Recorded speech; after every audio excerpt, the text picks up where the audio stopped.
না, এটা নিয়ে আমাদের আলাপ হয়েছে লাস্ট বোর্ড মিটিংয়ে, সেটা তো আপনাদেরকে এক্সপ্লেইন করেছে। বাট ইনফ্যাক্ট সত্যি কথা যেটা আইসিসি তে এটা এমন একটা ইভেন্ট যেখানে মনে করেন আপনার পারফরমেন্স যদি ভালো করেন এক্সপোজারটা অনেক বেশি পাওয়া যায়।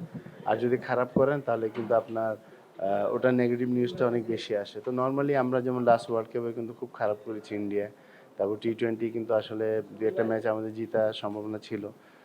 যেটা আমেরিকায় হয়েছিল সেটাও কিন্তু আমরা ওরকম ভালো করতে পারিনি। রিসেন্টলি আমরা ১ম ২ টা ম্যাচ হেরে খুব ব্যাকফুটে চলে গিয়েছি। বাট ইনফ্যাক্ট সত্যি কথা যেটা আমরা আসলে ওরকম ভালো ক্রিকেট খেলছি না। আর ওয়ান ডে ফরম্যাটে যেটা সাদা বলে সেটাতে কিন্তু আপনার ব্যাটসম্যানদের ভূমিকা কিন্তু ভেরি ইম্পর্টেন্ট। এবং বিশেষ করে প্রথম ৪-৫ জন ব্যাটসম্যানকে কিন্তু দায়িত্ব নিয়ে ব্যাটিং করা উচিত। তাহলে টিম ভালো করবে। সেই জিনিসটা কিন্তু আমরা করতে পারছি না। তো এগুলা নিয়ে আপনার যতই হোক আলাপ আলোচনা বলেন, যতই কিছু বলেন, এটা আসলে অনেক দেরি হয়ে গেছে। অনেক দিন থেকে আমরা এই সাফার করছি। এটা যত তাড়াতাড়ি সম্ভব ইমিডিয়েটলি এই জায়গা থেকে আমাদেরকে বের হয়ে আসতে হবে। আদারওয়াইজ এটা ডাজন্ট লুক গুড। না, বোর্ডে আসলে ক্যাপ্টেন্সি নিয়ে কোনো কথা হয়নি। তো আমার মনে হয় যে ক্যাপ্টেন্সি, সিনিয়র প্লেয়ার, তারপর রিটায়ারমেন্ট, তারপর কারা ফিউচার, এগুলো কিন্তু আসলে জাস্ট এগুলো বাইরে না বলে আপনি যারা যে ডিপার্টমেন্টে আছে সেভাবে কথা বললে ভালো। কারণ এটা বাইরে গেলেই কিন্তু আপনার প্রেশারটা অনেক চলে আসে এবং প্রেশারে কিন্তু নর্মাল ক্রিকেট খেলাটা ডিফিকাল্ট হয়ে যায়, যেটা আমাদের হচ্ছে। এবং আমার মনে হয় যে যেহেতু আমাদের বোর্ডে সবাই আছেন, সবাই ব্যাকগ্রাউন্ডে ক্রিকেট প্লেয়ার ছিলেন ওনারা।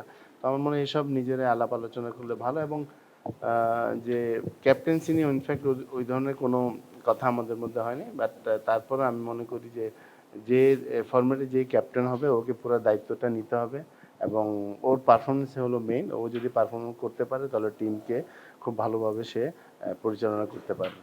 এটা তো আসলে প্লেয়ারদের আপনার অপশনের উপর এটা ডিপেন্ড করে। আপনি দেখেন অন্য সব দেশের কিন্তু আপনার ৩ ফরম্যাটে ৩ ধরনের প্লেয়ার আছে। কিন্তু বাংলাদেশের ম্যাক্সিমাম কিন্তু আপনার ম্যাক্সিমাম প্লেয়াররা কিন্তু ৩ টা ফরম্যাটে খেলছে। সেটাতে আপনার অপশনটা আমাদের খুব কম। তো যেখানে আপনি টিম করতে পারছেন না সেখানে ৩ টা ক্যাপ্টেন করা কিন্তু আপনার জন্য ডিফিকাল্ট হয়ে যাবে। বাট একটু আগে যেটা আমি বললাম যে ক্যাপ্টেন ওরকম হইতে হবে যে ভালো লিড লিড দিতে তখনই পারবে যদি ও ভালো পারফর্ম করে। তো এখন আমাদের ওই পারফর্মারটা আগে খুঁজে বের করতে হবে। দেখেন আপনি প্রথমে একটা জিনিস আমি মনে করি যে আপনার যারা সিনিয়র প্লেয়ার তাদেরকে কিন্তু আমাদের সবাইকে সম্মান করা উচিত। এবং প্লেয়াররা এমন একমাত্র প্লেয়ারই বলতে পারবে ওকে কখন ওর ফিটনেস, ওর মানে আপনার যে প্রেশার কিভাবে ও খেলাটা নিচ্ছে সেটা কিন্তু একমাত্র প্লেয়ারই বুঝতে পারে। এবং তার উপর ডিপেন্ড করে যে আপনার এবং ফিউচার ওর কি অবস্থান, ওর সবকিছু মিলে আমার মনে হয় প্লেয়ারের উপর ছেড়ে দেওয়া উচিত। ওর ডিসিশনটা ওর। এবং যদি বেশি সমস্যা হয় তাহলে টিম ম্যানেজমেন্ট আছে, প্লেয়ার আছে, ওরা বসে সিদ্ধান্ত নেওয়া উচিত।